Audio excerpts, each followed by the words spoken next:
ਜੋ ਕੁਛ ਕਰੇ ਸੋ ਤੇਰਾ ਹਜ਼ੂਰ। ਜੇਤਾ ਦੇ ਤੇ ਤਾਹਉ ਖਾਓ,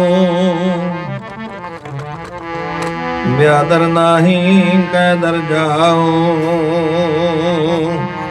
ਦਾਨਾ ਬਿਨਾ ਦਾਨਾ ਬਿਨਾ ਦਾਨਾ ਬਿਨਾ ਜੀ, ਤੂੰ ਹੈ ਦਰਿਆਓ ਮੇਰਾ ਦਾਨਾ ਬਿਨਾ ਜੀ।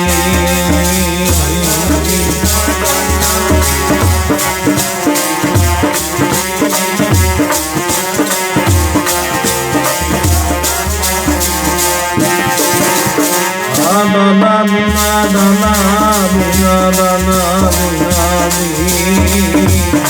ਤੂੰ ਹੈ ਦਰਿਆਓ ਮੇਰਾ ਦਾਨਾ ਬਿਨਾ ਜੀ।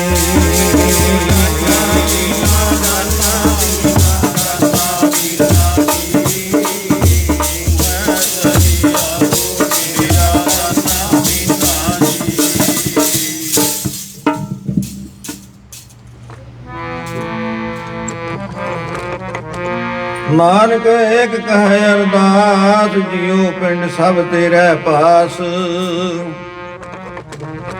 ਆਪੇ ਨੇੜੇ ਦੂਰ ਆਪੇ ਹੀ, ਆਪੇ ਮੰਝ ਮਿਆਨੋ ਆਪੇ ਵੇਖੈ ਸੁਣੈ ਆਪੇ ਹੀ। ਕੁਦਰਤ ਕਰੇ ਜਹਾਨੋ,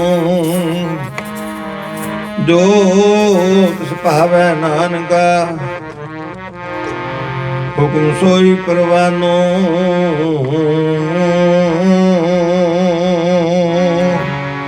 ਦਾਨਾ ਬਿਨਾ ਦਾਨਾ ਬਿਨਾ ਦਾਨਾ ਬਿਨਾ ਜੀ, ਤੂੰ ਹੈ ਦਰਿਆਓ ਮੇਰਾ ਦਾਨਾ ਬਿਨਾ ਜੀ।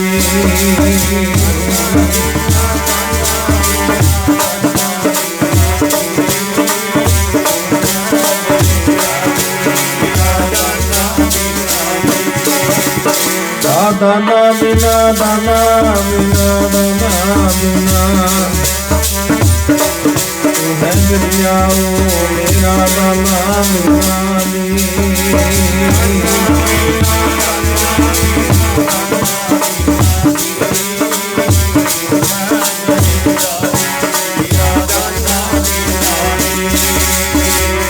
ਦਾਨਾ ਬਿਨਾ ਦਾਨਾ ਬਿਨਾ ਦਾਨਾ ਬਿਨਾ ਜੀ, ਤੂੰ ਹੈ ਦਰਿਆਓ ਮੇਰਾ ਦਾਨਾ ਬਿਨਾ ਜੀ।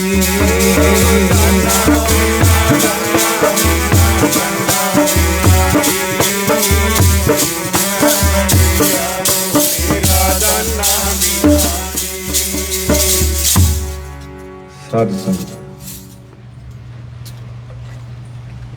ਕਾਫੀ ਸਮੇਂ ਤੋਂ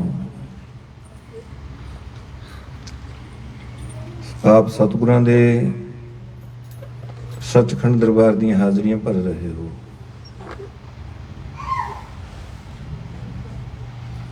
ਗੁਰਬਾਣੀ ਦੇ ਅੰਮ੍ਰਿਤਮਈ ਕੀਰਤਨ, ਗੁਰਮਤਿ ਦੀਆਂ ਵਿਚਾਰਾਂ ਦਾ ਆਨੰਦ ਮਾਣ ਰਹੇ ਹੋ। ਹੋਰ ਕੁਝ ਸਮੇਂ ਵਾਸਤੇ ਆਪਣੀਆਂ ਮਨੋਵਿਰਤੀਆਂ ਇਕਾਗਰ ਕਰੋ। ਆਪਣੇ ਖਿਆਲਾਂ ਨੂੰ ਬਾਹਰ ਜਾਣ ਤੋਂ ਰੋਕੋ। ਤਾਂ ਜੋ ਮਨ ਦੀ ਇਕਾਗਰਤਾ ਦੁਆਰਾ ਆਪਾਂ ਗੁਰਬਾਣੀ ਦੇ ਕੀਰਤਨ ਔਰ ਗੁਰਮਤਿ ਦੀਆਂ ਵਿਚਾਰਾਂ ਦਾ ਲਾਭ ਉਠਾ ਸਕੀਏ।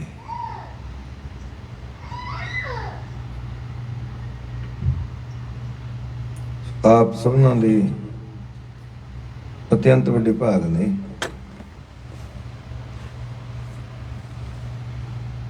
ਕਿਉਂਕਿ ਸਾਹਿਬ ਗੁਰੂ ਅਰਜਨ ਦੇਵ ਜੀ ਮਹਾਰਾਜ ਦਾ ਫਰਮਾਨ ਹੈ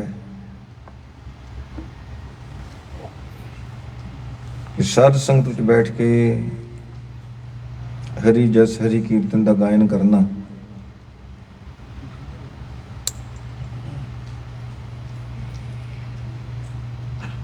ਇਹ ਉਹਨਾਂ ਸਾਰਿਆਂ ਕਰਮਾਂ ਦੇ ਵਿੱਚੋਂ ਇੱਕ ਸ੍ਰੇਸ਼ਟ ਕਰਮ ਹੈ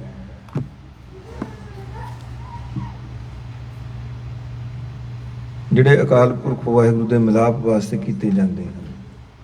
ਹਰ ਕੀਰਤ ਸਾਧ ਸੰਗਤ ਹੈ ਸਿਰ ਕਰਮਨ ਕੇ ਕਰਮਾ, ਕਰਮਨ ਸਿਰ ਕਰਮ, ਆਪ ਸਾਰਿਆਂ ਤੋਂ ਸ੍ਰੇਸ਼ਟ ਕਰਮ। ਹਰ ਕੀਰਤ ਸਾਧ ਸੰਗਤ ਹੈ ਸਿਰ ਕਰਮਨ ਕੇ ਕਰਮਾ। ਪਰ ਇਸ ਕਰਮ ਦੇ ਵਿੱਚ ਪ੍ਰਵਿਰਤੀ ਕਿਹਨਾਂ ਦੀ ਹੁੰਦੀ ਹੈ?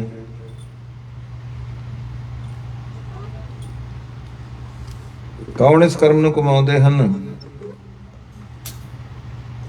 ਕਹੋ ਨਾਨਕ ਤਿਸ ਭਇਓ ਪ੍ਰਾਪਤ। ਇਹ ਦਾਤ ਉਹਨਾਂ ਨੂੰ ਪ੍ਰਾਪਤ ਹੁੰਦੀ ਹੈ, ਉਹ ਜੁੜਦੇ ਨੇ ਇਸ ਕੀਰਤਨ ਭਗਤੀ ਦੇ ਵਿੱਚ। ਕਹੋ ਨਾਨਕ ਤਿਸ ਭਇਓ ਪ੍ਰਾਪਤ, ਜਿਨ੍ਹਾਂ ਦੇ ਪੂਰਬ ਦੇ ਵੱਡੇ ਪੁੰਨ ਹੁੰਦੇ ਨੇ, ਜਿਨ੍ਹਾਂ ਦੇ ਮਸਤਕ ਦੇ ਉੱਪਰ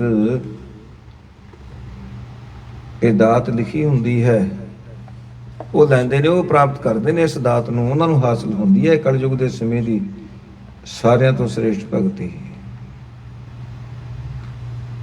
ਕਲ ਮੈਂ ਇਹੋ ਪੁੰਨ ਗੁਣ ਗੋਬਿੰਦ ਗਾਹੇ। ਕਲਯੁਗ ਮੈਂ ਆਪ ਤਰੇ ਸਗਲੇ ਕੁਲ ਤਾਰੇ ਹਰ ਦਰਗਹਿ ਪਤ ਸੁ ਜਾਏਗਾ। ਕਿਰਤ ਸਾਧ ਸੰਤ ਹੈ, ਹਰ ਕੀਰਤ ਸਾਧ ਸੰਤ ਹੈ, ਹਰ ਕੀਰਤ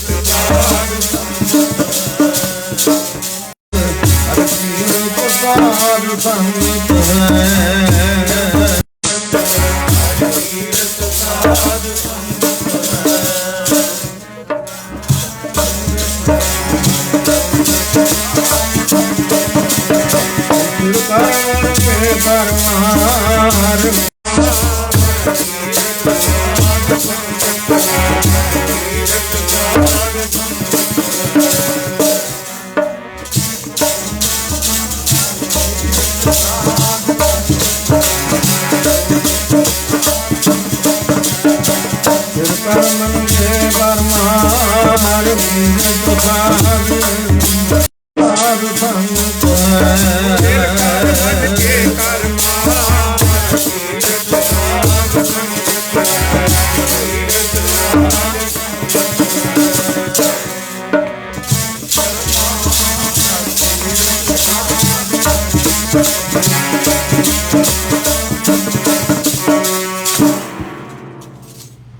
ਧਨ ਸੋ ਕਲਯੁਗ ਸਾਧ ਸੰਗ ਕੀਰਤਨ ਗਾਈ ਹੈ।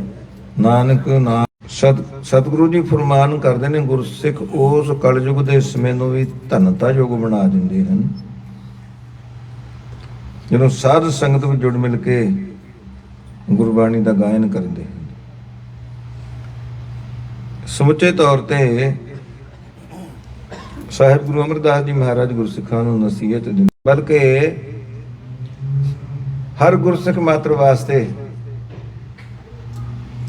ਧੰਨ ਗੁਰੂ ਅਮਰਦਾਸ ਜੀ ਮਹਾਰਾਜ ਦੀ ਆਗਿਆ, ਉਹਨਾਂ ਦਾ ਹੁਕਮ ਇਹ ਹੈ, ਆਵੋ ਸਿੱਖ ਸਤਿਗੁਰੂ ਕੇ ਪਿਆਰੇ ਹੋ, ਗਾਵੋ ਸੱਚੀ ਬਾਣੀ। ਜੁੜ ਮਿਲ ਕੇ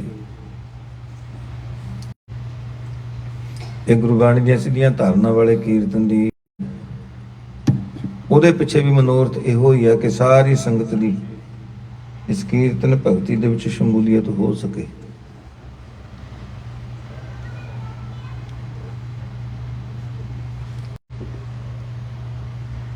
ਧੰਨ ਗੁਰੂ ਅਰਜਨ ਦੇਵ ਜੀ ਮਹਾਰਾਜ ਦੇ ਸਮੇਂ ਤੋਂ ਗੁਰੂ ਘਰ ਵਿੱਚ ਇਹ ਰਵਾਇਤ ਪ੍ਰਚਲਿਤ ਹੋ ਗਈ। ਸਤਿਗੁਰੂ ਜੀ ਨੇ ਆਪਣੇ ਪੈਰੋਕਾਰਾਂ ਨੂੰ ਕੋਈ ਨਮੂਨਾ ਦੇਣ ਵਾਸਤੇ ਆਪ ਵੀ ਕੀਰਤਨ ਕਰ। ਸਾਹਿਬ ਗੁਰੂ ਕਲਗੀਧਰ ਪਾਤਸ਼ਾਹ ਦੇ ਇਤਿਹਾਸ ਵਿੱਚ ਵੀ ਇਸ ਗੱਲ ਦਾ ਜ਼ਿਕਰ ਹੁੰਦਾ ਹੈ। ਅੱਜ ਵੀ ਉਹਨਾਂ ਦਾ ਰਬਾਬ, ਉਹਨਾਂ ਦੇ ਸਾਜ਼ ਸਿੱਖ ਜਗਤ ਨੇ ਬੜੇ ਆਦਰ, ਬੜੇ ਸਤਿਕਾਰ ਦੇ ਨਾਲ ਸੰਭਾਲ ਕੇ ਰੱਖੇ ਹੋਏ ਨੇ। ਬਹੁਤ ਵਾਰ ਆਪ ਨੇ ਇਹ ਪ੍ਰਸੰਗ ਸੁਣਿਆ ਹੋਵੇਗਾ ਕਿ ਜਦੋਂ ਭਾਈ ਸੱਤਾ ਔਰ ਬਲਵੰਡ ਇਹ ਗੁਰੂ ਘਰ ਤੋਂ ਬੇਮੁਖ ਹੋ ਗਏ, ਇਹਨਾਂ ਨੂੰ ਇਸ ਗੱਲ ਦਾ ਮਾਣ ਹੋ ਗਿਆ ਵੀ ਜੇ ਅਸੀਂ ਗੁਰਬਾਣੀ ਦਾ ਕੀਰਤਨ ਕਰਦੇ ਹਾਂ ਤਾਂ ਸੰਗਤਾਂ ਇਕੱਤਰ ਹੁੰਦੀਆਂ ਨੇ ਸਤਿਗੁਰੂ ਜੀ ਦੇ ਦਰਬਾਰ ਵਿੱਚ। कई बार आपने ये प्रकरण सुनिया होगा कि उन्होंने रबाबियां ने साहिब गुरु अर्जन देव जी महाराज के सवाल पाया तो आप अगे जो विसाखी का जोड़ मेला आ रहा है उस जोड़ मेले ते जितनी संगत की भेटा हो सानू बख्श दिओ। तुहाडी जरूरत है भेटा विच ते घाट वाध भी हो सकती है, पर जे तुसी अनुमान लाया है कि साडी बच्ची दे इस विआह दे कारज वास्ते इतना खर्चा आ जाएगा भी सानू दस दिओ, सी तुहानू उतनी माया बख्श देंगे, उस तो भी ज्यादा बख्श देंगे। पर इन्हां ने हट किया कि महाराज सानू ते विसाखी वाले जोड़ मेले की भेटा ही चाहिए है। गुरु अमरदास जी महाराज के समय तो गुरु घर च दिवाली और विसाखी के जोड़ मेले मनाउण की परंपरा प्रचलित हो चुकी सी। संगतां ते भावें रोजाना ही भारी गिणती विच हाज़री भरदियां, पर इन्हां 2 सालाना जोड़ मेलिਆਂ ते संगत की एकत्रता बहुत ज़्यादा होया करदी। इन्हां ने भी लोभ किया जो संगत बहुत ही एकत्र होगी सानू बहुत ही भेटा बहुता धन प्राप्त हो जाएगा।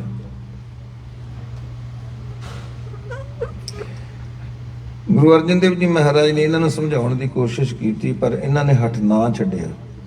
सतगुरु जी कहने लगे भी ठीक है तुहाडी इच्छा, पर ऐसी कला ऐसी खेड वरती उस विसाखी के जोड़ मेले ते कोई सबब कोई कारण ऐसा बन गया,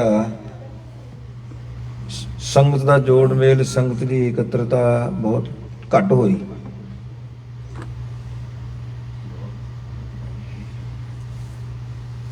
जिस संगत का इकट्ठ घट होना सी कुदरती गल है, हुण चढ़ावा भी घट चढ़िया। वो माया सतगुरु जी ने इन्हों सौंप दी, पर ये नाराज हो गए, महाराज साडे नाल छल होया है, तुसी या तुहाडे मसंदा ने संगतां नूं वर्ज दिता है। गुरु अर्जन देव जी महाराज ने फिर भी कहा कि भाई जे भेटा घट है साडे पासों होर मंग लो जितनी तुहाडी जरूरत है, असीं तुहानूं होर माया बख्श दिंदे हां। पर साध संगत इन्हां ने अपनी नाराजगी प्रगट की। उस दिन तो बाद इन्हां ने फैसला कर लिया भी असीं गुरु दरबार जाके कीर्तन नहीं करना। ये प्रकरण बहुत विस्तार वाला है, आपां ते बहुत संखेप दे विच ही अर्ज करनी है।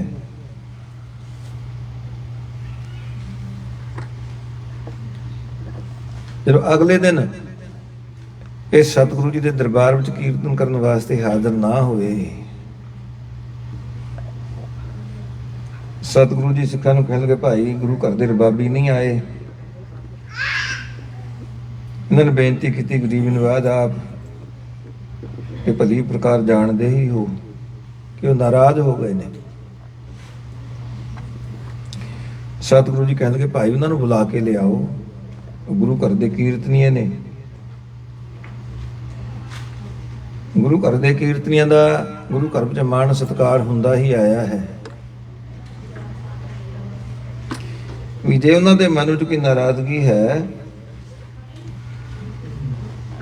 वो नाराजगी दूर हो जाएगी। उन्होंने कह दो भी तुहानूं माया की जरूरत है, माया दे तुहानूं खुले गफे मिल जाणगे। सिखां नूं भेजिया भाई गुरदास जी बाबा बुढ़ा जी जैसे गए, वो सार संगत इन्होंने आउणा ते की सी, बल्कि इन्होंने गुरु घर की शान के खिलाफ ही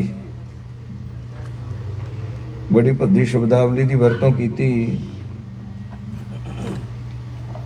कहण लगे हुण पता लगेगा सिखां नूं, हुण इस गल का एहसास हो जाएगा ਵੀ ਗੁਰੂ ਘਰ ਦੀ ਰੌਣਕ ਤੇ ਰਬਾਬੀਆਂ ਕਰਕੇ ਹੀ ਹੈ। ਸੰਗਤਾਂ ਰਬਾਬੀਆਂ ਦਾ ਕੀਰਤਨ ਸੁਣਨ ਵਾਸਤੇ ਹੀ ਆਉਂਦੀਆਂ ਨੇ। ਜੇ ਅਸੀਂ ਗੁਰੂ ਘਰ ਵਿੱਚ ਜਾ ਕੇ ਕੀਰਤਨ ਨਾ ਕਰੀਏ, ਕੌਣ ਆਵੇਗਾ ਗੁਰੂ ਜੀ ਦੇ ਦਰਸ਼ਨਾਂ ਵਾਸਤੇ? ਕੌਣ ਆ ਕੇ ਆਪਣੀਆਂ ਭੇਟਾਵਾਂ ਅਰਪੇਗਾ? ਗੁਰੂ ਘਰ ਦੀ ਵਡਿਆਈ ਹੀ ਸਾਡੇ ਕਰਕੇ ਹੈ। ਜੇ ਗੁਰੂ ਨਾਨਕ ਦੇਵ ਜੀ ਮਹਾਰਾਜ ਦੇ ਨਾਲ ਸਾਡਾ ਵਡਕਾ ਮਰਦਾਨਾ ਨਾ ਹੁੰਦਾ, ਗੁਰੂ ਨਾਨਕ ਦੇਵ ਜੀ ਮਹਾਰਾਜ ਨੂੰ ਸੰਸਾਰ ਤੇ ਕਿਹਨੇ ਜਾਣਨਾ ਸੀ?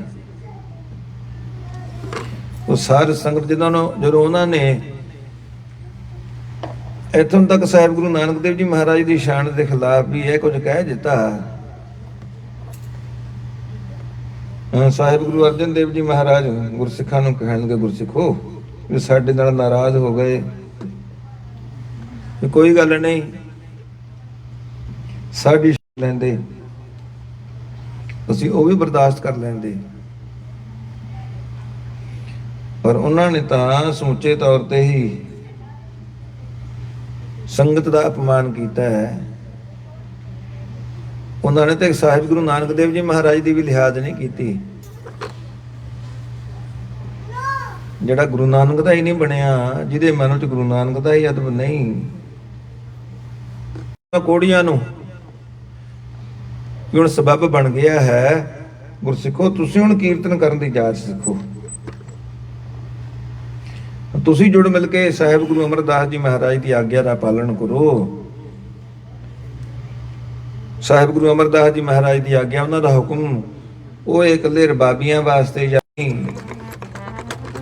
ਬਾਣੀ ਤਾਂ ਗਾਵੋ ਗੁਰੂ ਕੇਰੀ ਬਾਣੀਆਂ ਸਿਰ ਬਾਣੀ, ਜਿਨ ਕਹੋ ਨਦਰ ਕਰਮ ਹੋਵੇ ਹਿਰਦੈ ਤਿਨਾ ਸਮਾਣੀ। ਪੀਵੋ ਅੰਮ੍ਰਿਤ ਸਦਾ ਰਹੋ ਹਰ ਰੰਗ ਜਪਿਓ ਸਾਰੰਗ ਪਾਣੀ, ਕਹਿ ਨਾਨਕ ਸਦਾ ਗਾਵੋ।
ਸਾਧ ਸੰਗਤ, ਉਸ ਤੋਂ ਬਾਅਦ ਦਾ ਫਿਰ ਇਤਿਹਾਸ ਹੈ। ਇਹ ਕੀਰਤਨ ਦੀ ਦਾਤ ਸਤਿਗੁਰੂ ਜੀ ਨੇ ਆਪਣੇ ਗੁਰਸਿੱਖਾਂ ਵਿੱਚ ਵਰਤਾ ਦਿੱਤੀ। ਆਪ ਸਤਿਗੁਰੂ ਜੀ ਨੇ ਤਾਉਸ ਲਿਆ ਆਪਣੇ ਹੱਥ ਦੇ ਵਿੱਚ, ਕਿਉਂਕਿ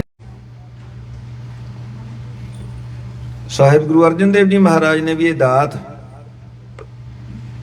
ਆਪਣੇ ਗੁਰੂ ਪਿਤਾ ਸੋਢੀ ਸੁਲਤਾਨ ਸਾਹਿਬ ਗੁਰੂ ਰਾਮਦਾਸ ਜੀ ਮਹਾਰਾਜ ਔਰ ਆਪਣੇ ਮਾਤਾ ਭਾਨੀ ਜੀ ਦੇ ਆਸ਼ੀਰਵਾਦ ਦੇ ਨਾਲ ਪ੍ਰਾਪਤ ਕੀਤੀ। ਸਾਨੂੰ ਵੀ ਸਾਡੇ ਮਾਤਾ ਪਿਤਾ ਦੇ ਪਾਸੋਂ ਜਾਂ ਆਪਣੇ ਬਜ਼ੁਰਗਾਂ ਦੇ ਪਾਸੋਂ ਅਸੀਸਾਂ ਮਿਲਦੀਆਂ ਨੇ। ਸਾਹਿਬ ਗੁਰੂ ਅਰਜਨ ਦੇਵ ਜੀ ਮਹਾਰਾਜ ਨੇ ਵੀ ਉਸ ਆਸੀਸ ਦਾ ਜ਼ਿਕਰ ਹੈ ਜਿਹੜੀ ਆਸੀਸ ਉਹਨਾਂ ਨੂੰ ਆਪਣੇ ਗੁਰੂ ਪਿਤਾ ਜੀ, ਉਹਨਾਂ ਨੂੰ ਆਪਣੀ ਮਾਤਾ ਬੀਬੀ ਭਾਨੀ ਜੀ ਦੇ ਪਾਸੋਂ ਪ੍ਰਾਪਤ ਹੋਈ। ਜਿਸ ਸਿਮਰਤ ਸਭ ਕਿਲ ਵਿਖ ਨਾਸੇ, ਪਿਤਰੀ ਹੋਏ ਉਧਾਰੋ। ਸੋ ਹਰ ਹਰ ਤੁਮ ਸਦ ਹੀ ਜਾਪੋ, ਜਾ ਕਾ ਅੰਤ ਨਾ ਪਰ। ਜਿਸ ਪ੍ਰਮਾਤਮਾ ਨੂੰ ਯਾਦ ਕਰਕੇ, ਕਿਲ ਵਿਖ ਨਾਮ ਹੈ ਪਾਪਾਂ ਦਾ, ਨਾਸਾ ਤੋਂ ਭਾਵ ਨਾਸ ਹੋ ਜਾਂਦੇ ਹਨ। ਜਿਸ ਪ੍ਰਮਾਤਮਾ ਨੂੰ ਯਾਦ ਕੀਤਿਆਂ ਹੀ, ਉਸ ਦਾ ਨਾਮ ਮਾਤਰ ਲਿਆ ਹੀ ਪਾਪਾਂ ਦਾ ਨਾਸ਼ ਹੋ ਜਾਂਦਾ ਹੈ। ਹਾਂ, ਜਪਣ ਵਾਲਿਆਂ ਦਾ ਤੇ ਉਧਾਰ ਹੋਣਾ ਹੀ ਹੋਣਾ ਹੈ, ਅੱਗੇ ਉਸਦੇ ਪਿਤਰਾਂ ਦਾ ਵੀ ਉਧਾਰ ਹੋ ਜਾਂਦਾ ਹੈ। ਜਿਸ ਸਿਮਰਤ ਸਭ ਕਿਲ ਵਿਖ ਨਾਸੇ, ਪਿਤਰੀ ਹੋਏ ਉਧਾਰੋ। ਸੋ ਹਰ ਹਰ ਤੁਮ ਸਦ ਹੀ ਜਾਪੋ। ਉਹ ਪ੍ਰਮਾਤਮਾ ਦਾ ਨਾਮ ਸਦਾ ਹੀ ਜਪਦੇ ਰਹੋ। ਕਿਸ ਪ੍ਰਮਾਤਮਾ ਦਾ ਨਾਮ? ਜਿਸ ਦਾ ਕੋਈ ਅੰਤ ਪਾਰਾਵਾਰ ਪਾ ਹੀ ਨਹੀਂ ਸਕੇ। ਬਸ ਨਮਸਕਾਰ ਹੀ ਕੀਤੀ ਹੈ। ਉਸ ਦਾ ਅੰਤ ਪਾਉਣ ਦਾ ਜਿਨ੍ਹਾਂ ਨੇ ਯਤਨ ਕੀਤਾ, ਅੰਤ ਕੋ ਚਾਹਨ ਜੋ ਗਏ, ਸਿਆਏ ਅੰਤ ਗਵਾਏ। ਉਸ ਪ੍ਰਮਾਤਮਾ ਦਾ ਨਾਮ ਸਦਾ ਹੀ ਜਪਦੇ ਰਹੋ, ਜਿਸ ਦਾ ਕੋਈ ਅੰਤ ਪਾਰਾਵਾਰ ਪਾ ਨਹੀਂ ਸਕਦਾ। ਪਿਤਾ ਮਾਤਾ ਕੀ ਆਸੀਸ। ਬੇਟਾ, ਤੈਨੂੰ ਤੇਰੀ ਮਾਤਾ ਦੀ ਇਹ ਆਸੀਸ, ਇਹ ਆਸ਼ੀਰਵਾਦ ਮਿਲੇ, ਨਿਮਖ ਨਾ ਵਿਸਰ। ਤੈਨੂੰ ਕਦੇ ਵੀ ਨਾ ਵਿਸਰੇ ਵਾਹਿਗੁਰੂ, ਇਹੋ ਹੈ ਆਸੀਸ ਮਾਤਾ ਦੀ। ਤੈਨੂੰ ਕਦੇ ਵੀ ਨਾ ਵਿਸਰੇ ਵਾਹਿਗੁਰੂ, ਇਹੋ ਹੈ ਆਸੀਸ ਮਾਤਾ ਦੀ। ਕਦੇ ਵੀ ਨਾ ਵਿਸਰੇ ਵਾਹਿਗੁਰੂ, ਇਹੋ ਹੈ ਆਸੀਸ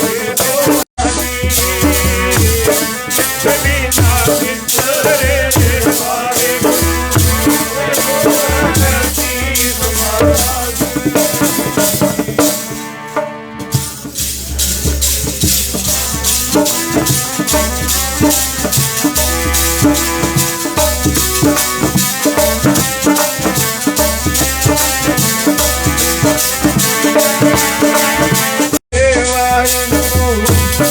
ਇਹੋ ਹੈ ਆਸੀਸ ਮਾਤਾ ਦੀ। ਕਦੇ ਵੀ ਨਾ ਵਿਸਰੇ ਵਾਹਿਗੁਰੂ, ਤੈਨੂੰ ਕਦੇ ਨਾ ਵਿਸਰੇ ਵਾਹਿਗੁਰੂ, ਇਹੋ ਹੈ ਆਸੀਸ ਮਾਤਾ ਦੀ।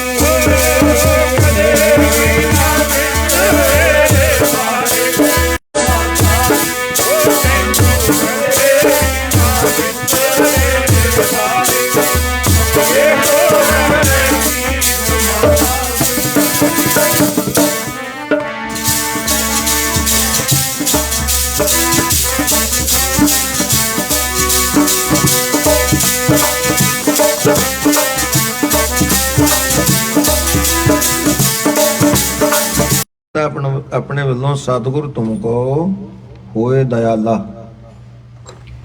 ਵੀ ਤੇਰੇ ਉੱਪਰ ਗੁਰੂ ਹਮੇਸ਼ਾ ਹੀ ਦਇਆਲ ਰਹੇ। ਗੁਰੂ ਦੀ ਬਖਸ਼ਿਸ਼ ਤੈਨੂੰ ਸਦਾ ਹੀ ਮਿਲਦੀ ਰਹੇ। ਇਹ ਮਾਤਾ ਭਾਨੀ ਜੀ ਆਸੀਸ ਦੇ ਰਹੇ ਨੇ ਆਪਣੇ ਸਾਹਿਬਜ਼ਾਦੇ ਨੂੰ, ਜੇ ਗੁਰਤਾ ਪ੍ਰਾਪਤ ਨਹੀਂ ਹੋਈ। ਸਤਿਗੁਰ ਤੁਮ ਕੋ ਹੋਏ ਦਇਆਲਾ, ਤੇਰਾ ਪਿਆਰ ਸਾਧ ਸੰਗਤ ਨਾਲ ਬਣਿਆ ਰਹੇ। ਸਤਿਗੁਰ ਤੁਮ ਕੋ ਹੋਏ ਦਇਆਲਾ, ਸੰਤ ਸੰਗ ਤੇਰੀ ਪ੍ਰੀਤ। ਕਾਪੜ ਪਤ ਪਰਮੇਸ਼ਰ ਰਾਖੀ, ਭੋਜਨ ਕੀਰਤਨ ਲੀਰ। ਤੈਨੂੰ ਕੀਰਤਨ ਦਾ ਭੋਜਨ ਨਿਤ ਪ੍ਰਾਪਤ ਹੋਵੇ। ਦੇਖੋ, ਸਾਧ ਸੰਗਤ ਕੀਰਤਨ ਇਹ ਗੁਰਸਿੱਖਾਂ ਦਾ ਭੋਜਨ ਹੈ। ਕਹੋ ਨਾਨਕ ਜਿਸ ਸਤਿਗੁਰ ਪੂਰਾ, ਅਲਪ ਮਾਇਆ ਜਲ ਕਮਲ ਰਹਿਤਾ ਹੈ। ਆਪਣੇ ਜਗਿਆਸੂ ਪੁੱਤਰਾਂ ਨੂੰ ਇਹ ਆਸੀਸ ਹੈ, ਸਤਿਗੁਰ ਤੁਮ ਕੋ ਹੋਏ ਦਇਆਲਾ, ਸੰਤ ਸੰਗ ਤੇਰੀ ਪ੍ਰੀਤ। ਕਾਪੜ ਪਤ ਪਰਮੇਸ਼ਰ ਰਾਖੀ, ਭੋਜਨ ਕੀਰਤਨ ਤਾਉਸ ਦਿਆ। ਬਾਕੀ ਸਿੱਖਾਂ ਨੇ ਕਿਸੇ ਨੇ ਮਰਦੰਗ, ਕਿਸੇ ਨੇ ਹੋਰ ਕੋਈ ਸਾਜ਼, ਜਾਂ ਉਹ ਵੈਸੇ ਹੀ ਜੋਟੀਆਂ ਵਿੱਚ ਕੀਰਤਨ ਦਾ ਗਾਇਨ ਕਰਨ ਵਾਸਤੇ ਬਹੁਤ ਸਾਰੇ ਸਿੱਖ ਨਾਲ ਸੱਜ ਗਏ। ਰਬਾਬੀਆਂ ਦੇ ਪਾਸ ਸੀ। ਧੰਨ ਗੁਰੂ ਅਮਰਦਾਸ ਜੀ ਮਹਾਰਾਜ ਨੇ ਜਿਸ ਕੀਰਤਨ ਦੇ ਵਿੱਚ ਪ੍ਰਵਿਰਤ ਹੋਣ ਵਾਸਤੇ ਸਮੁੱਚੇ ਤੌਰ ਤੇ ਸਾਰੇ ਗੁਰਸਿੱਖਾਂ ਨੂੰ ਆਗਿਆ ਕੀਤੀ ਸੀ, ਉਹ ਸਾਰ ਸੰਗਤ ਅੱਜ ਸਾਹਿਬ ਗੁਰੂ ਅਮਰਦਾਸ ਜੀ ਮਹਾਰਾਜ ਦਾ ਉਹ ਵਾਕ ਸਫਲਾ ਹੋ ਗਿਆ। ਸੰਗਤਾਂ ਨੇ ਆਪ ਜੁੜ ਮਿਲ ਕੇ ਗੁਰਬਾਣੀ ਦਾ ਗਾਇਨ, ਗੁਰਬਾਣੀ ਦਾ ਕੀਰਤਨ ਸ਼ੁਰੂ ਕਰ ਦਿੱਤਾ। ਅਗਲਾ ਜੋ ਇਤਿਹਾਸ ਹੈ, ਠੀਕ ਹੈ, ਬਾਅਦ ਵਿੱਚ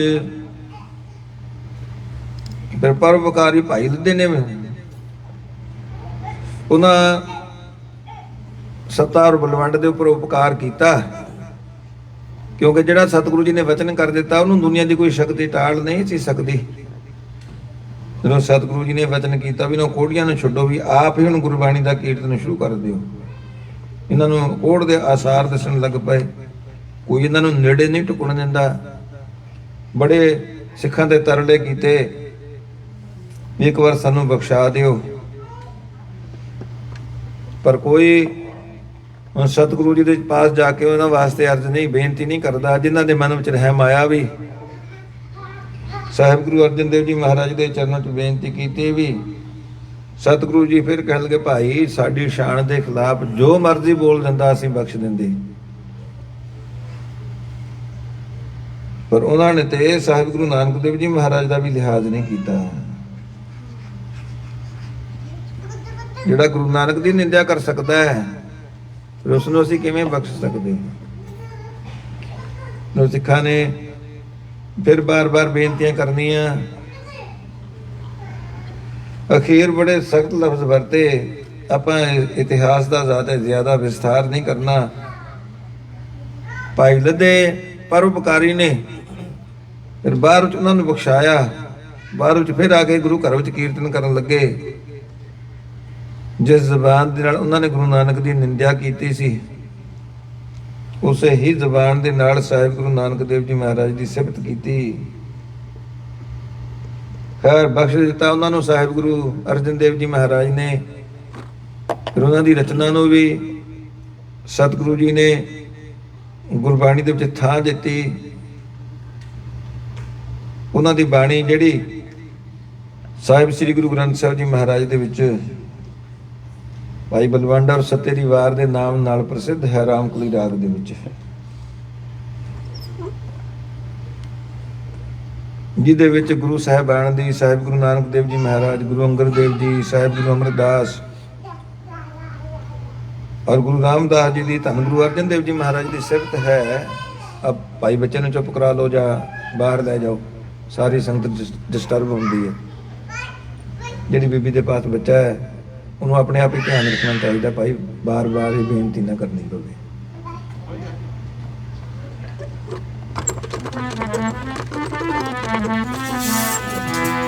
ਗਾਵੋ ਕੁਰਾਨੀ ਬਾਣੀ ਆਵੋ ਸਿੱਖੋ ਪਿਆਰਿਓ, ਗਾਵੋ ਕੁਰਾਨੀ ਬਾਣੀ ਆਵੋ ਸਿੱਖੋ ਪਿਆਰਿਓ, ਗਾਵੋ ਕੁਰਾਨੀ ਬਾਣੀ ਆਵੋ ਸਿੱਖੋ ਪਿਆਰਿਓ।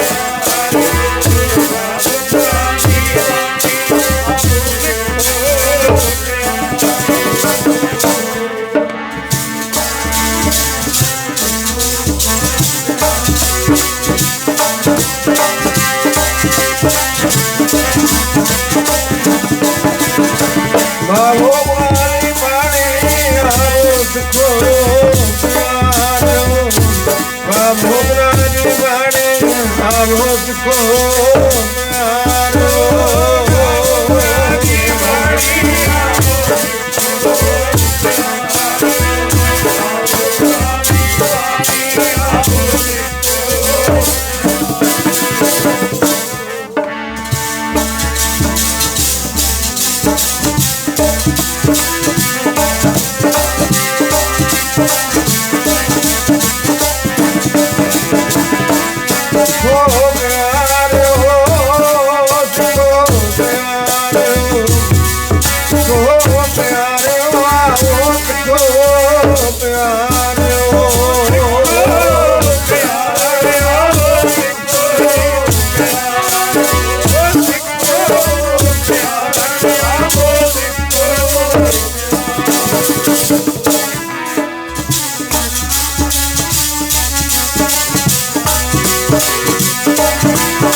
ਮੁਝਕੋ ਪਿਆਰ ਆਵੋ ਪੁਰਾਣੀ ਬਾਣੀ ਆਵੋ ਸਿੱਖੋ ਪਿਆਰ ਆਵੋ ਪੁਰਾਣੀ ਬਾਣੀ ਆਵੋ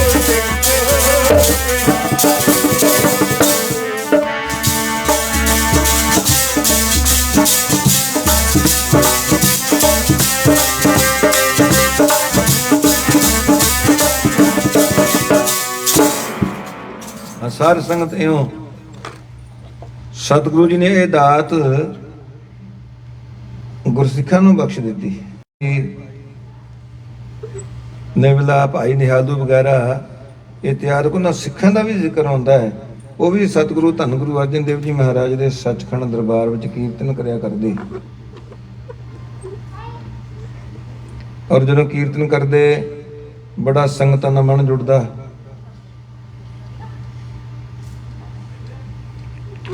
ਸਾਹਿਬ ਗੁਰੂ ਅਰਜਨ ਦੇਵ ਜੀ ਮਹਾਰਾਜ ਦੇ ਚਰਨਾਂ ਦੇ ਵਿੱਚ ਸਿੱਖਾਂ ਨੇ ਬੇਨਤੀ ਵੀ ਕੀਤੀ ਕਿ ਗਰੀਬ ਨਵਾਜ਼ ਜਦੋਂ ਇਹ ਗੁਰੂ ਕੇ ਸਿੱਖ ਕੀਰਤਨ ਕਰਦੇ ਨੇ ਉਦੋਂ ਸਾਡਾ ਮਨ ਜ਼ਿਆਦਾ ਜੁੜਦਾ ਹੈ। ਉਹਦਾ ਕੀ ਸਬਬ ਕੀ ਕਾਰਨ? ਗੁਰੂ ਅਰਜਨ ਦੇਵ ਸਾਹਿਬ ਜੀ ਮਹਾਰਾਜ ਕਹਿਣਗੇ ਭਾਈ ਆਪ ਸ਼ਬਦ ਦੀ ਕਮਾਈ ਕਰਕੇ ਫਿਰ ਗੁਰਬਾਣੀ ਦਾ ਗਾਇਨ, ਗੁਰਬਾਣੀ ਦਾ ਕੀਰਤਨ ਜਾਂ ਗੁਰਬਾਣੀ ਦੀ ਵਿਚਾਰ ਕਰਦੇ ਹਨ। ਕਿਉਂਕਿ ਐਸਾ ਵੀ ਜ਼ਿਕਰ ਆਉਂਦਾ ਹੈ ਇਤਿਹਾਸ ਦੇ ਵਿੱਚ ਕਿ ਇਹ ਸਿੱਖ ਗੁਰਬਾਣੀ ਦੇ ਗਾਇਨ, ਗੁਰਬਾਣੀ ਦੇ ਕੀਰਤਨ ਦੇ ਨਾਲ ਨਾਲ ਗੁਰਬਾਣੀ ਦੀ ਵਿਆਖਿਆ ਵੀ ਕਰਿਆ ਕਰਦੇ। ਫਿਰ ਸਿੱਖਾਂ ਵਾਸਤੇ ਇੱਕ ਨਵਾਂ ਪ੍ਰਸ਼ਨ ਖੜਾ ਹੋ ਗਿਆ। ਮਹਾਰਾਜ ਗੁਰਬਾਣੀ ਦਾ ਗਾਇਨ ਹੀ ਕਰਨਾ ਜਾਂ ਗੁਰਬਾਣੀ ਦੀ ਵਿਆਖਿਆ ਵੀ ਕੀਤੀ ਜਾ ਸਕਦੀ? ਦੇਖੋ ਇਤਿਹਾਸ ਦੇ ਨਾਲ ਸੰਬੰਧਿਤ ਜਿੰਨੀਆਂ ਵੀ ਘਟਨਾਵਾਂ ਨੇ ਉਹ ਸਾਡਾ ਮਾਰਗ ਦਰਸ਼ਨ ਕਰਦੀਆਂ ਨੇ। ਠੀਕ ਹੈ, ਕਿਤੇ ਸਾਡੇ ਵਾਸਤੇ ਗੁਰਬਾਣੀ ਹੈ ਇੱਕ ਓੰਕਾਰ ਤੋਂ ਲਾ ਕੇ 18 10 20 ਤੱਕ, ਜਿਹੜੀ ਸਾਡੇ ਵਾਸਤੇ ਇੱਕ ਵਿਧਾਨ ਹੈ ਜੋ ਗੁਰਮਤਿ ਦੀ ਰਾਹ ਰੀਤ ਹੈ ਉਸ ਨੂੰ ਦ੍ਰਿੜ ਕਰਾਉਣ ਵਾਸਤੇ ਗੁਰਬਾਣੀ ਦੇ ਨਾਲ ਵੱਡਾ ਪ੍ਰਮਾਣ ਸਾਡੇ ਪਾਸ ਹੋਰ ਕੋਈ ਨਹੀਂ। ਭਾਈ ਗੁਰਦਾਸ ਜੀ ਦੀਆਂ ਵਾਰਾਂ, ਉਹਨਾਂ ਦੀ ਰਚਨਾ, ਉਹਨਾਂ ਦੇ ਕਵਿਤ ਸਵਈਏ, ਉਹ ਵੀ ਗੁਰਬਾਣੀ ਦੀ ਗੁਰਮਤਿ ਦੀ ਹੀ ਵਿਆਖਿਆ ਕਰਦੇ ਹਨ। ਇਸੇ ਤਰ੍ਹਾਂ ਔਰ ਬੜੇ ਸਤਿਕਾਰ ਦੇ ਨਾਲ ਪੜ੍ਹਦੇ ਹਨ। ਔਰ ਗੁਰਬਾਣੀ ਦੀ ਜਿਹੜੀ ਵਿਆਖਿਆ ਦੀ ਪਰੰਪਰਾ ਹੈ ਇਹ ਵੀ ਗੁਰੂ ਘਰ ਵਿੱਚ ਸਾਡੇ ਗੁਰੂ ਸਾਹਿਬਾਨ ਦੇ ਸਮੇਂ ਤੋਂ ਹੀ ਪ੍ਰਚਲਿਤ ਹੋ ਚੁੱਕੀ ਸੀ। ਜਦੋਂ ਇੱਕ ਵਾਰ ਸਿੱਖਾਂ ਨੇ ਪ੍ਰਸ਼ਨ ਕੀਤਾ, ਸਾਹਿਬ ਗੁਰੂ ਅਰਜਨ ਦੇਵ ਜੀ ਮਹਾਰਾਜ ਨੇ ਫਿਰ ਇਹ ਉਪਦੇਸ਼ ਬਖਸ਼ਿਆ, ਗੁਰਸਿੱਖੋ ਜੇ ਇਕੱਲਾ ਸਿੱਖ ਬੈਠ ਕੇ ਗੁਰਬਾਣੀ ਪੜ੍ਹ ਰਿਹਾ ਹੈ ਨਾ, ਉਹ ਤੇ ਇਉਂ ਹੈ ਜਿਸ ਤਰ੍ਹਾਂ ਕੋਈ ਜ਼ਿਮੀਂਦਾਰ ਆਪਣਾ ਖੇਤ ਸਿੰਜਣ ਵਾਸਤੇ ਆਪਣਾ ਖੂਹ ਜੋੜ ਲਵੇ ਜਾਂ ਆਪਣਾ ਟਿਊਬਵੈਲ ਚਲਾ ਲਵੇ।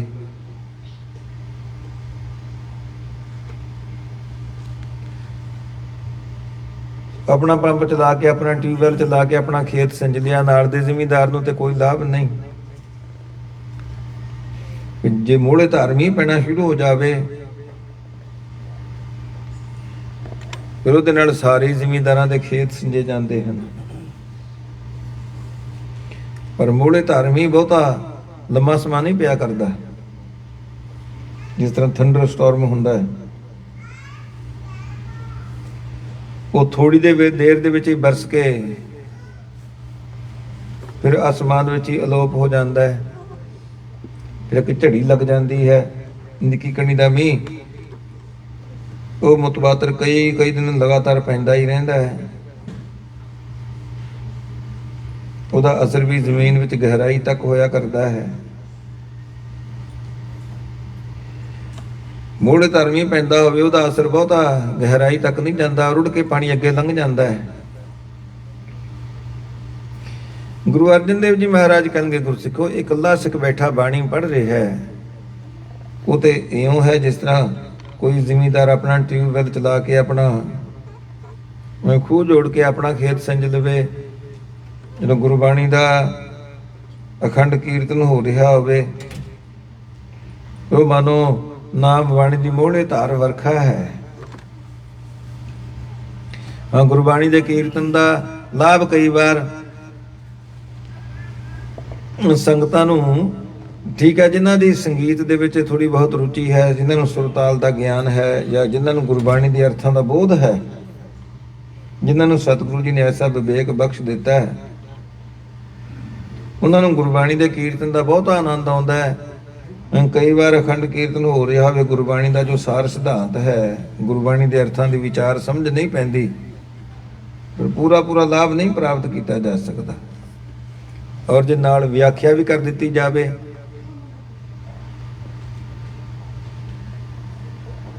ਫਿਰ ਸਾਹਿਬ ਗੁਰੂ ਅਰਜਨ ਦੇਵ ਜੀ ਮਹਾਰਾਜ ਕਹਿਣਗੇ, ਗੁਰਸਿੱਖੋ, ਇਹ ਸੋਨੇ ਉੱਪਰ ਸੁਹਾਗੇ ਵਾਲੀ ਗੱਲ ਹੈ।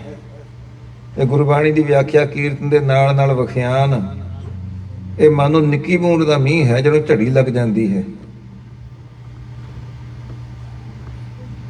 ਜਿਹੜਾ ਝੜੀ ਵਾਲਾ ਮੀਂਹ ਹੈ, ਜਿਸ ਤਰ੍ਹਾਂ ਉਹਦਾ ਅਸਰ ਜ਼ਮੀਨ ਵਿੱਚ ਗਹਿਰਾਈ ਤੱਕ ਹੋਇਆ ਕਰਦਾ ਹੈ, ਬਿਲਕੁਲ ਇਸੇ ਤਰ੍ਹਾਂ ਜਦੋਂ ਕੀਰਤਨ ਦੇ ਨਾਲ ਨਾਲ ਵਿਆਖਿਆ ਵੀ ਕੀਤੀ ਜਾਵੇ, ਉਹਦਾ ਅਸਰ ਹਿਰਦੇ ਦੀ ਗਹਿਰਾਈ ਤੱਕ ਹੋਇਆ ਕਰਦਾ ਹੈ। ਸੰਤ ਬਾਬਾ ਈਸ਼ਰ ਸਿੰਘ ਜੀ ਮਹਾਰਾਜ ਰਾੜਾ ਸਾਹਿਬ ਵਾਲੇ, ਜਿਨ੍ਹਾਂ ਨੂੰ ਸੰਤ ਬਾਬਾ ਤ੍ਰਿ ਸਿੰਘ ਜੀ ਡੇਰੂ ਸਾਹਿਬ ਵਾਲਿਆਂ ਪਾਸੋਂ, ਸੰਤ ਬਾਬਾ ਤ੍ਰਿ ਸਿੰਘ ਜੀ ਮਸਤਵਾਣੇ ਵਾਲੇ ਮਹਾਂਪੁਰਖਾਂ ਦੇ ਪਾਸੋਂ ਇਹ ਆਸ਼ੀਰਵਾਦ ਮਿਲਿਆ ਵੀ ਤੁਸੀਂ ਕੀਰਤਨ ਭਗਤੀ ਦੁਆਰਾ, ਗੁਰਬਾਣੀ ਦੇ ਕੀਰਤਨ ਦੁਆਰਾ ਗੁਰੂ ਨਾਨਕ ਦਾ ਸੰਦੇਸ਼ ਸੰਸਾਰ ਦੇ ਕੋਨੇ-ਕੋਨੇ ਵਿੱਚ ਪਹੁੰਚਾਉਣਾ ਹੈ। ਤੁਹਾਡੇ ਪਾਸੋਂ ਗੁਰੂ ਨਾਨਕ ਨੇ ਕੀਰਤਨ ਦੀ ਸੇਵਾ ਲੈਣੀ ਹੈ। ਜਦੋਂ ਸੰਤ ਬਾਬਾ ਤ੍ਰਿ ਸਿੰਘ ਜੀ ਡੇਰੂ ਸਾਹਿਬ ਵਾਲਿਆਂ ਨੇ ਉਹਨਾਂ ਨੂੰ ਆਗਿਆ ਕੀਤੀ, ਆਪਣੀ ਆਸੀਸ ਦਿੱਤੀ,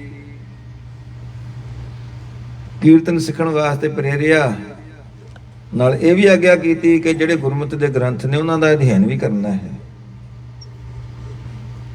ਕਿਉਂਕਿ ਕੀਰਤਨ ਦੇ ਨਾਲ ਨਾਲ ਵਿਆਖਿਆ ਵੀ ਜ਼ਰੂਰੀ ਹੈ। ਗੁਰਬਾਣੀ ਦੀ ਜਿਹੜੀ ਵਿਚਾਰ ਕੀਰਤਨ ਦੌਰਾਨ ਸਮਝ ਨਹੀਂ ਪੈ ਸਕਦੀ, ਉਹ ਵਿਆਖਿਆ ਦੌਰਾਨ ਸਮਝ ਵਿੱਚ ਪੈ ਜਾਂਦੀ ਹੈ। ਵੱਡੇ ਸੰਤ ਜੀ ਮਹਾਰਾਜ ਆਪ ਕਿਹਾ ਕਰਦੇ ਵੀ ਅਸੀਂ ਪਹਿਲਾਂ ਕੀਰਤਨ ਰਾਗਾਂ ਦੇ ਵਿੱਚ, ਰੀਤਾਂ ਵਿੱਚ ਵੀ ਕਰਿਆ ਕਰਦੇ, ਔਰ ਜਿਹੜਾ ਮਹਾਂਪੁਰਖਾਂ ਨੇ, ਸੰਤ ਬਾਬਾ ਤ੍ਰਿ ਸਿੰਘ ਜੀ ਮਸਤਵਾਣੇ ਵਾਲਿਆਂ ਨੇ ਸਿੱਧੀਆਂ ਧਾਰਨਾ ਵਾਲੇ ਕੀਰਤਨ ਦਾ ਇਹ ਗੁਰੂ ਘਰ ਵਿੱਚ ਪ੍ਰਵਾਹ ਚਲਾਇਆ। ਅਸੀਂ ਉਸ ਪਰੰਪਰਾ ਨੂੰ ਵੀ ਅਪਣਾਇਆ। ਜਦੋਂ ਦੇਖਿਆ ਵੀ ਜਿਹੜਾ ਧਾਰਨਾ ਵਾਲਾ ਕੀਰਤਨ ਹੈ, ਇਹਦਾ ਸੰਗਤਾਂ ਤੇ ਜ਼ਿਆਦਾ ਅਸਰ ਹੁੰਦਾ ਹੈ, ਸੰਗਤਾਂ ਨੂੰ ਜ਼ਿਆਦਾ ਲਾਭ ਪਹੁੰਚਦਾ ਹੈ। ਇਸ ਕਰਕੇ ਅਸੀਂ ਇਹ ਕੀਰਤਨ ਦੀ ਜਿਹੜੀ ਇਹ ਪਰੰਪਰਾ ਹੈ ਗੁਰਬਾਣੀ ਦੀਆਂ ਧਾਰਨਾ ਵਾਲੀ, ਤੇ ਇਸ ਨੂੰ ਅਡਾਪਟ ਕੀਤਾ। ਕੀਰਤਨ ਅਸੀਂ ਰਾਗਾਂ ਵਿੱਚ ਵੀ ਕਰ ਸਕਦੇ ਸੀ, ਰੀਤਾਂ ਵਿੱਚ ਵੀ ਕਰਿਆ ਕਰਦੇ, ਪਰ ਜਦੋਂ ਦੇਖਿਆ ਕਿ ਸੰਗਤਾਂ ਨੂੰ ਇਸ ਵਿਧੀ ਦੁਆਰਾ ਗੁਰਬਾਣੀ ਦੇ ਕੀਰਤਨ ਉਪਦੇਸ਼ ਦਾ ਜ਼ਿਆਦਾ ਲਾਭ ਪ੍ਰਾਪਤ ਹੁੰਦਾ ਹੈ, ਅਸੀਂ ਇਹ ਵਿਧੀ ਅਡਾਪਟ ਕਰ ਲਈ। ਖੈਰ, ਧਿਆਨ ਦਿਓ, ਸਾਹਿਬ ਗੁਰੂ ਅਰਜਨ ਦੇਵ ਜੀ ਮਹਾਰਾਜ ਨੇ ਦਾਤ ਆਪਣੇ ਪੈਰੋਕਾਰਾਂ ਵਿੱਚ, ਆਪਣੇ ਗੁਰਸਿੱਖਾਂ ਵਿੱਚ ਵੰਡ ਦਿੱਤੀ।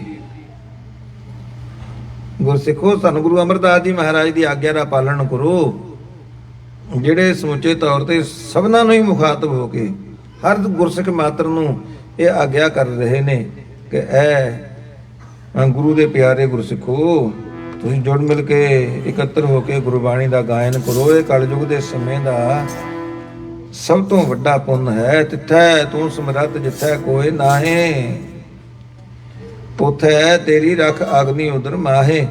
ਸੁਣ ਕੇ ਜਮ ਕੇ ਦੂਤ ਨਾਹੇ, ਤੇਰਾ ਛੱਡ ਜਾਏ ਭੌਜਲ ਬਿਖਰਮ ਸੁਗਾ। ਗੁਰ ਸਬਦੀ ਪਾਰ ਪਾਏ, ਜਿਨ ਕਉ ਲੱਗੀ ਪਿਆਸ ਅੰਮ੍ਰਿਤ ਸੇਈ ਖਾਹੇ। ਕਲ ਮੈਂ ਇਹੋ ਪੁੰਨ ਗੁਣ ਗੋਬਿੰਦ ਗਾਏ। ਗਾਓ ਮੇਰੀ ਰਸਨਾ ਕੀਰਤ ਪ੍ਰਭ ਕੀ, ਗਾਓ ਮੇਰੀ ਰਸਨਾ ਕੀਰਤ ਪ੍ਰਭ ਕੀ, ਗਾਓ ਮੇਰੀ ਰਸਨਾ ਕੀਰਤ ਪ੍ਰਭ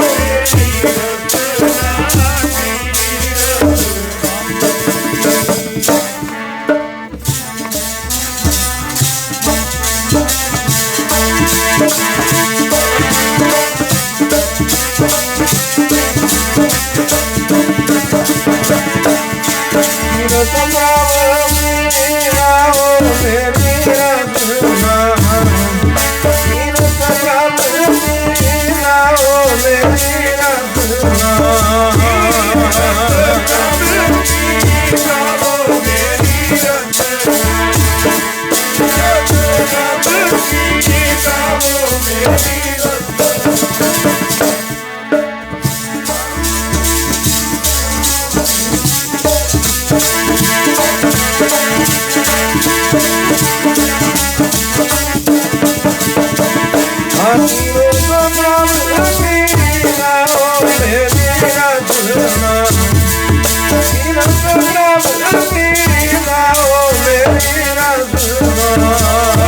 ਆਪ ਸਭਨਾਂ ਦੇ ਅਤਿਅੰਤ ਵੱਡੀ ਭਾਗ ਨੇ ਜੋ ਆਪ ਸਾਰਿਆਂ ਨੂੰ ਇਸ ਕੀਰਤਨ ਭਗਤੀ ਦੇ ਵਿੱਚ ਸ਼ਮੂਲੀਅਤ ਕਰਨ ਦਾ ਇਹ ਅਵਸਰ ਪ੍ਰਾਪਤ ਹੋਇਆ ਹੈ। ਹੁਣ ਸਮਾਂ ਅੱਗੇ ਇਜਾਜ਼ਤ ਨਹੀਂ ਦੇ ਰਿਹਾ। ਸਭ ਗੁਰਮੁਖ ਮਾਈ ਭਾਈ ਸ੍ਰੀ ਅਨੰਦ ਸਾਹਿਬ ਔਰ ਗੁਰੂ ਸਤੋਤਰ ਦਾ ਗਾਇਨ। ਰਾਮ ਕਲੀ ਮਹਲਾ ਤੀਜਾ ਆਨੰਦ। ਇੱਕ ਓੰਕਾਰ ਸਤਿਗੁਰ ਪ੍ਰਸਾਦ ਆਨੰਦ ਪਾਇਆ ਮੇਰੀ ਮਾਈ ਸਤਿਗੁਰੂ ਨੇ ਪਾਇਆ।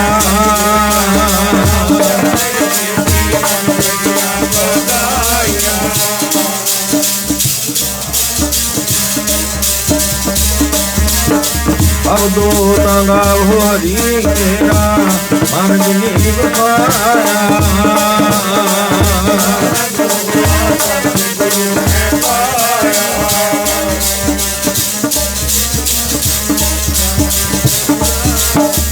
ਨਾਲ ਰਾਹੁ ਤੂੰ ਮਨ ਮੇਰੇ ਰੂਪ ਸਭ ਨਿਖਾਰਾ।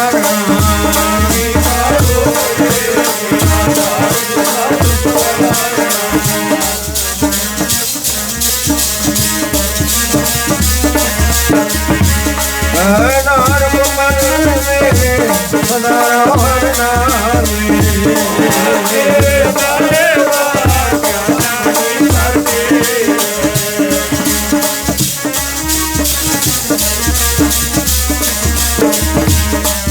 ਸਿਫਤ ਸਲਾਹ ਤੇਰੀ ਨਾਮ ਮਨ ਉਠਾਵੇ।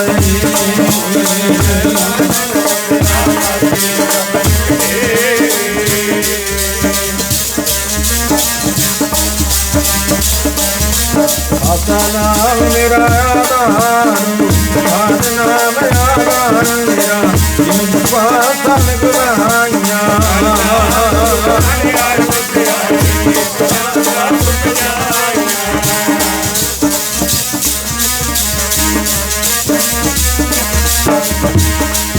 ਨਾਨਕ ਕਰੋ ਨਾਨਕ ਕਰੋ ਪਿਆਰੋ।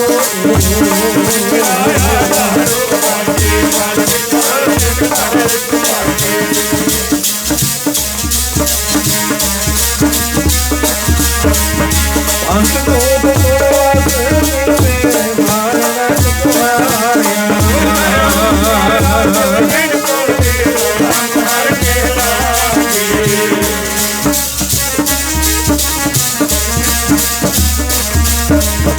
ਅਣਦ ਸੁਣੋ ਵਡਭਾਗੀ ਹੋ ਸਦ ਮੋਰ ਸੋਰੇ।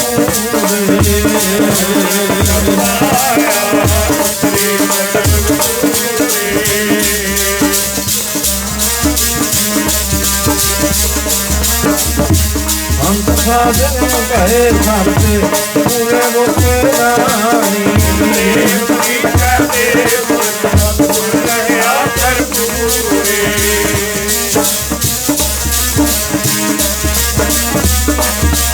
लोग पावन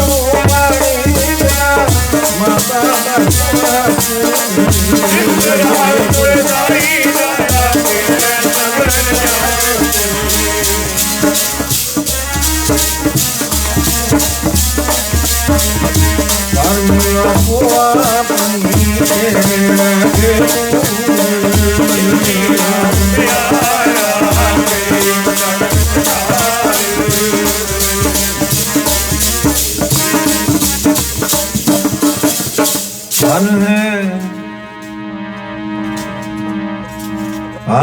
धन है गुरु नानक साहिब धन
ਖਾਲਸਾ ਧੰਨ ਤੇਰਾ ਪੰਥ ਖਾਲਸਾ ਧੰਨ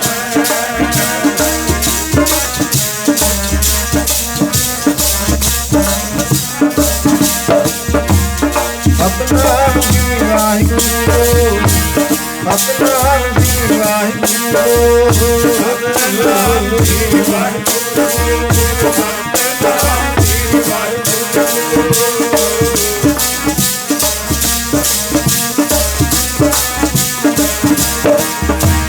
ਵਾਹਿਗੁਰੂ ਵਾਹਿਗੁਰੂ ਵਾਹਿਗੁਰੂ ਵਾਹਿਗੁਰੂ ਵਾਹਿਗੁਰੂ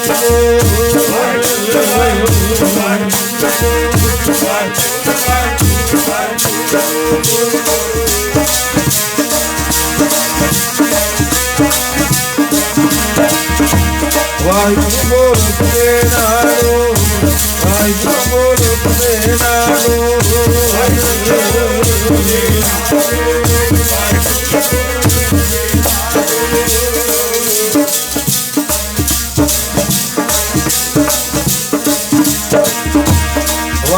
ਵਾਹਿਗੁਰੂ ਪਿਆਰਿਆ ਤੇਰਾ ਪਿਆਰਾ ਲੱਗੇ ਵਾਹਿਗੁਰੂ ਪਿਆਰਿਆ ਵਾਹਿਗੁਰੂ ਵਾਹਿਗੁਰੂ ਪਿਆਰਿਆ ਤੇਰਾ ਪਿਆਰਾ ਲੱਗੇ ਵਾਹਿਗੁਰੂ ਪਿਆਰਿਆ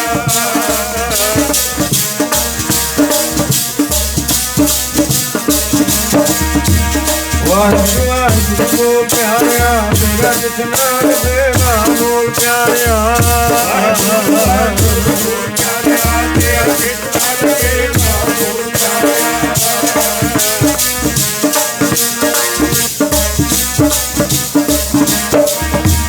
ਸਤਿਨਾਮ ਸ੍ਰੀ ਵਾਹਿਗੁਰੂ ਸਤਿਨਾਮ ਸ੍ਰੀ ਵਾਹਿਗੁਰੂ ਸਤਿਨਾਮ ਜੀ ਵਾਹਿਗੁਰੂ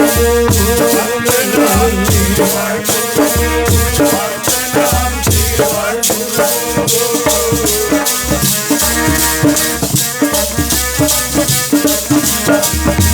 ਵਾਹਿਗੁਰੂ ਬੋਲੇ ਨਾਲੋ ਵਾਹਿਗੁਰੂ ਬੋਲੇ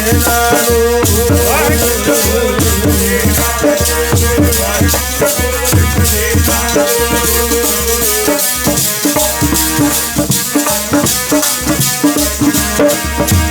ਸਤਿਨਾਮ ਸ੍ਰੀ ਵਾਹਿਗੁਰੂ ਸਤਿਨਾਮ ਸ੍ਰੀ ਵਾਹਿਗੁਰੂ ਸਤਿਨਾਮ ਜੀ ਵਾਹਿਗੁਰੂ ਸਤਿਨਾਮ ਜੀ ਵਾਹਿਗੁਰੂ